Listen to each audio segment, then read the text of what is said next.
내 인생에 포도주가 떨어지지 않는다는 것은 무엇이냐 하면 하나님의 말씀의 역사가 늘 우리의 삶 가운데 나타날 수 있도록 늘 이게 공급이 되어야 되는 거예요. 우리가 있잖아요. 피가 없으면 죽잖아요. 피가 없으면 죽어요. 피가 일정이 탁 떨어지면 빈혈이 오고 막 쓰러집니다.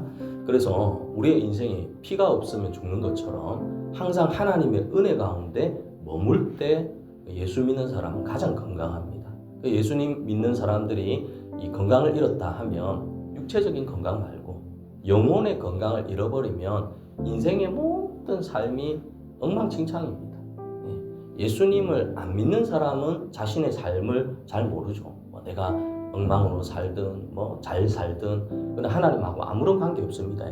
그들이 복을 받든 그들이 세상에서 잘 되든 안 되든 그거는 하나님하고 아무런 관계 없습니다.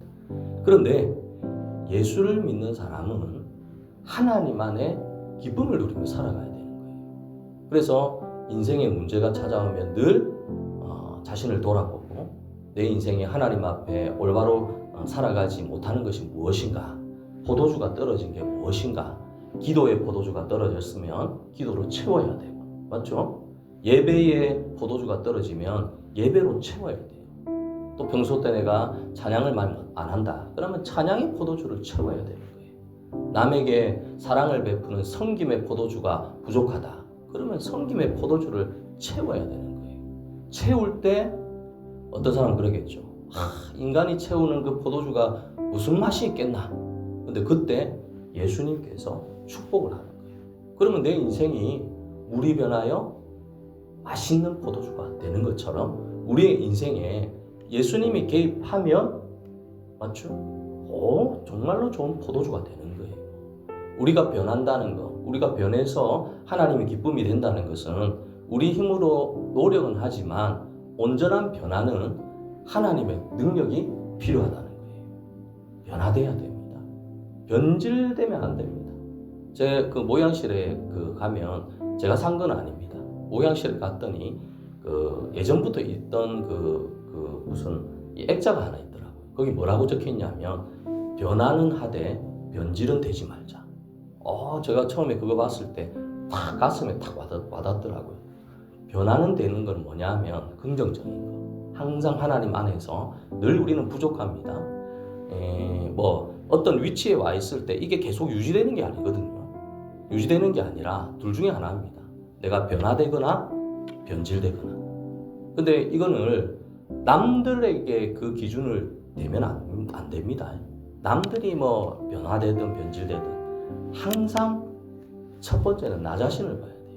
내가 이전보다는, 작년보다는 내 신앙이 어떻는가. 내 세상적인 관점 말고 우리의 내 재산이 얼마나 증식되었느냐. 이거는 세상 사람, 하나님 모르는 사람들이 항상 평가하기를 세상 기준으로 평가하는 거. 근데 예수 믿는 사람은 그 평가를 세상 기준으로 안 합니다. 일단은 첫 번째 눈에 보이는 신앙생활, 예배생활, 기도생활, 특히 말씀생활. 하나님의 거룩함을 닮아가는 것은 말씀과 기도밖에 없습니다. 기도를 많이 하고, 맞죠? 하나님의 말씀을 많이 읽고, 또 하나님을 예배하고, 이런 신앙생활을 통해서 물이 변하여 포도주가 되는 거예요. 오늘 이 본문의 내용은 포도주가 떨어진지라 이래 돼 있는데 예수님의 첫 번째 기적입니다. 첫 번째 기적. 혼례잔치가 되었습니다. 많은 사람들이 혼례잔치의 청함을 받고 또 이렇게 연회에서 많은 사람들이 기뻐하고 축복하고 있습니다. 그런데 여기서 포도주가 떨어졌다. 가장 기쁨의 원천이 되고 있는 그 혼례에서 포도주가 떨어졌다는 것은 지금 이 결혼식을 망칠 수밖에 없는 그런 일이거든요. 근데 그때 예수께서 이제 거기에 계셨는 거예요. 근데 마리아는 오늘 본문에 보면 보세요. 3절에 보면 포도주가 떨어진지라 예수의 어머니가 예수에게 이르되 저들에게 포도주가 없다 하니 이렇게 되어 있어요. 포도주가 없는데 왜 마리아가 예수에게 이 말을 하느냐 이 말입니다. 그래서 이 본문의 짧은 구절을 보면 예수님의 어머니는 예수가 하나님의 아들이라는 것을 마음속에 늘 품고 있었던 거예요. 그러니 예수님께 포도주가 없다라고 그냥 예수야 포도주가 없다 그냥 말한 게 아닙니다. 이 말은 뭐냐면 믿음이 없으면 이 고백을 못합니다. 예수님이 하나님의 아들이라는 믿음이 없이는 이 고백을 못하는 거예요.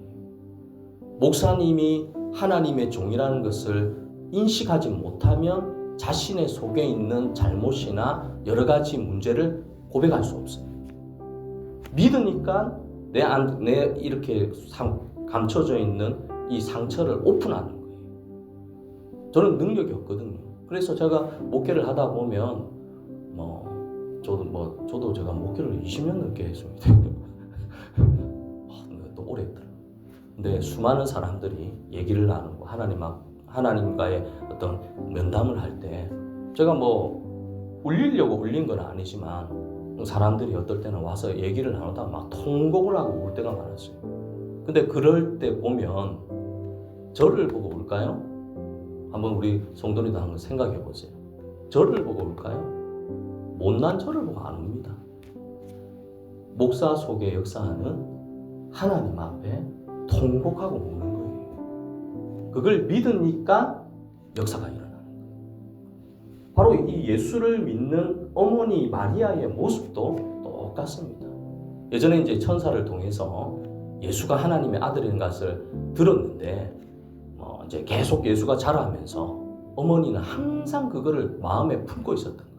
그래서 오늘 본문에 보면 위기가 오고 어려움이 찾아와. 이게 어떻게 보면 연회장에서는 가장 큰 위기거든요. 포도주가 떨어지면 이 잔치를 망쳐버리는 거예요. 그래서 굉장히 신경을 많이 쓰고 있는데 이 문제의 해결을 예수님께 부탁하는 거예요. 오늘 이 새벽을 깨우며 오신 여러분들도 여러분들의 문제를 저에게 부탁하지 마이소. 저는 힘이 없습니다. 저는 단지 중보기도를 해볼 뿐입니다. 여러분들의 마음을 하나님 앞에 드려야 됩니다. 그렇다고 목사를 무시하라 이런 말도 아닙니다. 목사님한테 목사님이 들어주는 것도 아닌데 그렇다고 그걸 터부시하라는 것도 아니에요. 그게 아니라 하나님 앞에 나올 때 내 인생의 문제를 해결하실 분은 예수님밖에 없다는 것을 꼭 기억하고 이 예수님의 어머니 마리아처럼 내 인생에 이러이러한 포도주가 주님 떨어졌습니다 라고 오늘 이 새벽에 고백할 수 있기를 바랍니다.